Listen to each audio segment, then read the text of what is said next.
everyone should know why the watershed is an important part of our community. We build our communities in the watershed. It provides a healthy home for everyone, from the smallest creature to the largest town. All of us depend on the clean water that is transported and stored in our watershed. Those who are lucky to have clean, good, tasty water use it as a drinking water and other domestic needs. So let's take a closer look at where all this water comes from. The basic hydrologic cycle is water vapor in the air condenses and falls to the earth in the form of rain and sometimes snow at higher elevations where air temperatures are cold. The rain and snow falls across the land and streams. Some of that water is absorbed into the ground and stored there. Some of the water is absorbed by the plants and trees and slowly released to the streams, and some drains immediately from the land and is carried by streams and rivers out to the ocean. When the sun comes out, water evaporates, forms clouds, and falls again. A watershed is an area of land that water flows across, or under on its way to the lowest point. All watersheds have subbasins.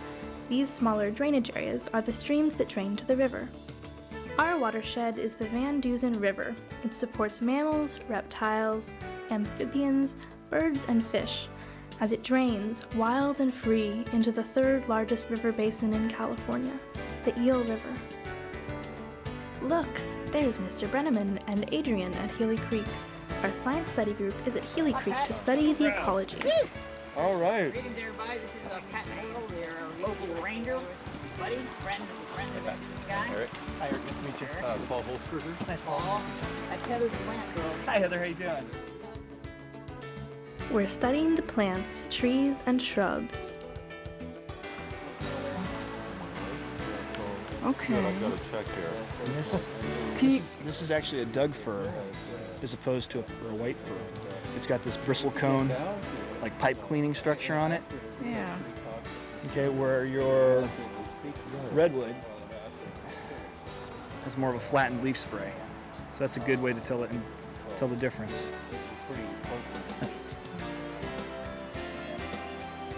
So down on the river bar here, we basically have pan oaks, ceanothus, alders, our other trees, just the ones right above your heads here.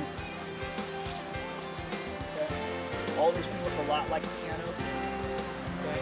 You look at the leaves, and you look at the leaf pattern itself, it changes. You also look at the type of bark on the trees to help you identify trees. These plants and trees alongside the stream, with rocks, dirt, and other natural material, help to form a good channel for the stream to flow in.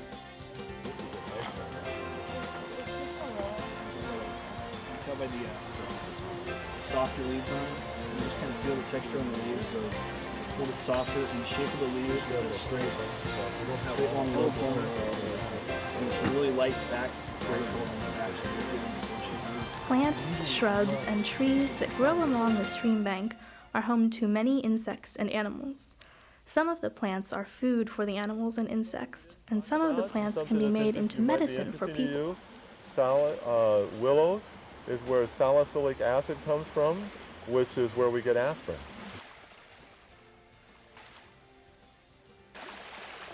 So we're comparing it here. Oh, that looks like a pretty good match right in here, doesn't it?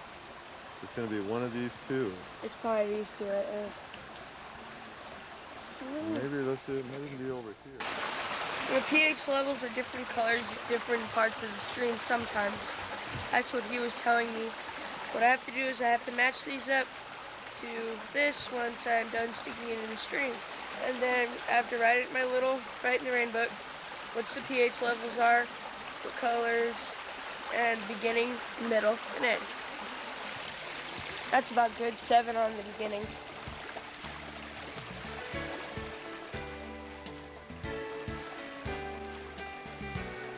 The tall groves provide shade.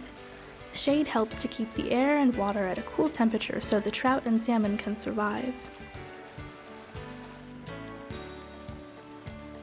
Of course, frogs, toads, salamanders, turtles, trout, and salmon also live in the watershed. These creatures depend upon the clean water in the streams and rivers to spawn and rear their young. We are looking for amphibians.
ahead and measure out the reach we're going to do, and then we can start doing some water sampling and some macroinvertebrate sampling.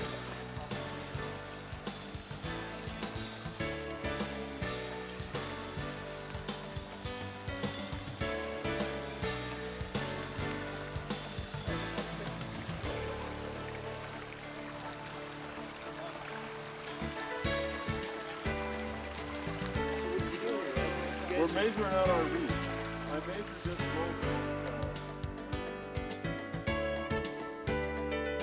We are taking samples and looking at the water quality.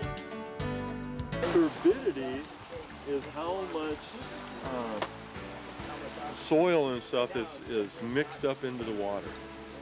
Plant material and everything like that, how hard it is to see through it, okay?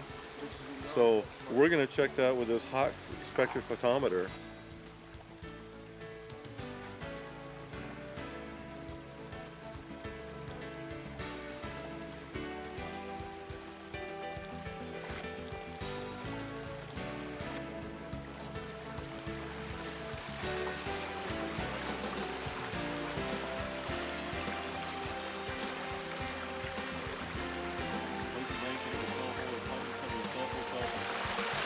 And we got a turbidity reading of 0.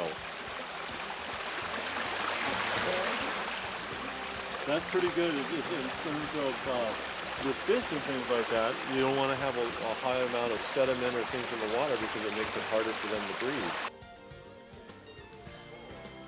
But they look like they have... We are learning how to collect insects. There you go. Well, there's a couple different kick nets. There's a large kick net that's about 3 foot wide that 2 people hold while one person kicks the substrate in front of it up so that any insects, larvae in that area or insects will be disturbed and get caught in the flow of the stream and go into the net so that you can pull those out and see what type of insect larvae you have. That's the larger, that's what's normally called a kick net. There's also smaller ones that are called D nets, and there's one right here.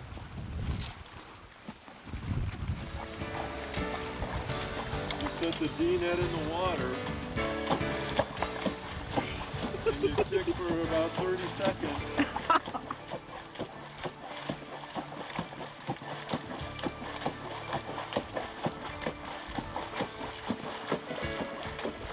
To disturb the water and the substrate, and then you take this, whatever you've got in here, and dump it into a pan. Certain insects use the water as a home. If we know what type of insects live in our streams, we can understand more about the health of our streams.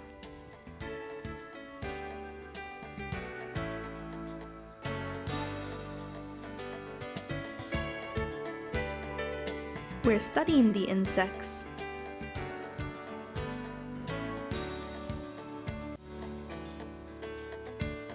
With proper planning and management, our watershed will provide clean water and a healthy place to live today and for the generations to come. That's why we are studying about our watershed.